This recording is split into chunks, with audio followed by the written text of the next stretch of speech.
Hallo und herzlich willkommen zu einem neuen Video hier auf meinem Kanal, hier bei Comic. Meine Gabionenwand zur Abstützung des Hangs dahinter nimmt langsam Gestalten an.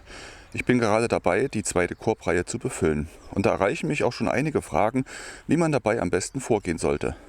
Nun, ich habe meine eigenen Vorstellungen und Pläne und wenn ihr wissen wollt, wie ich das umsetze, bleibt dran, gleich geht's los.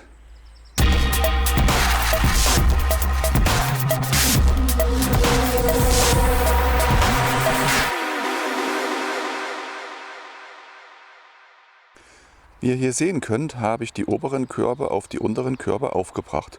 Über die Spiralen sind beide Reihen miteinander fest verbunden. Ich habe die untere Reihe zunächst komplett gefüllt und bin jetzt gerade dabei, von links beginnend die Korbreihe oben aufzufüllen. Auf der linken Seite seht ihr da, wie weit ich schon gekommen bin, wie weit ich das Ganze schon füllen konnte. Grundsätzlich könnte ich die Steine einfach mit einem Eimer von oben einwerfen und dann die Körbe Stück für Stück so auffüllen.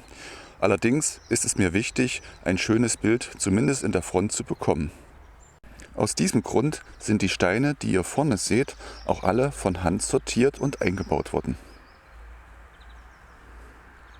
Natürlich lassen sich nicht alle Lücken irgendwo verstecken und es gibt sicherlich die ein oder andere offene Stelle, die später einmal ins Auge fallen wird, wie hier.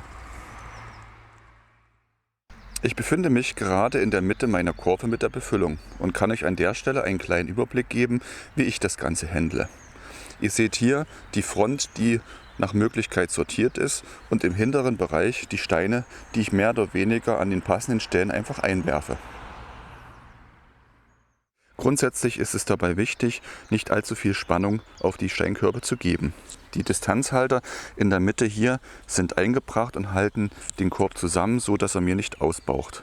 Gleichzeitig achte ich aber auch darauf, dass die Seitengitter, die das Ganze hier zum nächsten Korb absichern, nicht zu stark belastet werden, da ich später die Deckel sonst nicht mehr zubekomme. Die Erde, die ich im Herbst erst hier oben aufgebaggert habe, beginne ich parallel zur Befüllung der Steine auch von hinten wieder anzufüllen. Das soll dem Korb den entsprechenden Gegendruck bringen, da diese ja mit einem gewissen Gefälle in den Hang hineingelehnt werden. Das Ganze ist reine Handarbeit. Ich habe hier in diesem Bereich keine Möglichkeit, einen Bagger einzusetzen. Das heißt, sowohl der Transport der Steine, das Einbauen der Steine, aber auch das Einschütten der Erde auf der Rückseite erfolgt wirklich von Hand mit Spaten, Schaufel und eben Handschuhen als Hilfsmittel. Nachdem bereits vor einigen Wochen der erste Steinhaufen alle war, neigt sich auch der zweite Steinhaufen langsam dem Ende zu. Anfangs hatte ich die Steine noch mit Eimern direkt an die Baustelle getragen. Angesichts der Entfernung von knapp 70 Metern ist das wahrlich nicht sehr effektiv und geht auch irgendwann in den Rücken. Aus diesem Grund habe ich jeweils ein Dreierpaket aus gefüllten Eimern in meine Schubkarre eingebracht und fahre diese dann anschließend zur Baustelle. Da der Weg zu meinen Steinkörben überwiegend bergab erfolgt und dann auch über die holprige Wiese, ist ein Teil der Steine immer wieder aus den Eimern herausgefallen, weil diese nach vorne abgekippt sind. Ich habe mir daher mit einem Brett und 2 Spannzwingen die Schubkarre dahingehend präpariert, dass die Steine bzw. die Eimer in der Schubkarre so stehen bleiben, wie ich sie einbaue und eben nicht umfallen können.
Auf diese Art und Weise werden die Körbe dann Stück für Stück aufgefüllt. Es gibt einige Stellen, wo ich die Steine dann wieder rauspule, weil ich doch einen besseren gefunden habe, der einfach besser passt an der Stelle. Aber es ist eine Geduldsfrage. Und wer früher gerne Tetris gespielt hat, der wird an dieser Stelle wirklich glücklich werden. Insgesamt habe ich knapp 17 bis 18 Fuhren an Steinen, die ich mit der Schwuppkarre herbringe. Und wenn man pro Tag einen Korb füllt, denke ich, kommt man Stück für Stück auch ans Ziel, ohne sich langfristig den Rücken kaputt zu machen. Um die Steine gut sortieren zu können, habe ich mir eine kleine Trittkonstruktion gebaut, auf die ich aufsteige, um von vorne an die Körbe gut heranzukommen. Das Ganze wird noch hier für die nächsten 2 Körbe einigermaßen funktionieren, aber spätestens hier ab dem 3. Korb oder weiter diese Reihe entlang wird das Ganze schon viel spannender werden, denn hier habe ich eine Aufstiegshöhe von einem guten 1,20 m, 1,30 m. Da muss ich mir was einfallen lassen, entweder ein Baugerüst aufgestellt oder irgendwas anderes, damit ich immer noch problemlos an die Vorderseite der Körbe herankomme. Aber das zeige ich euch im nächsten Video, denn an dieser Stelle bin ich bereits fertig. Bedanke mich fürs Zuschauen. Wenn ihr wissen wollt, wie es weitergeht, drückt den Abo-Knopf, aktiviert die Bimmel und ich sage ciao, bis zum nächsten Mal.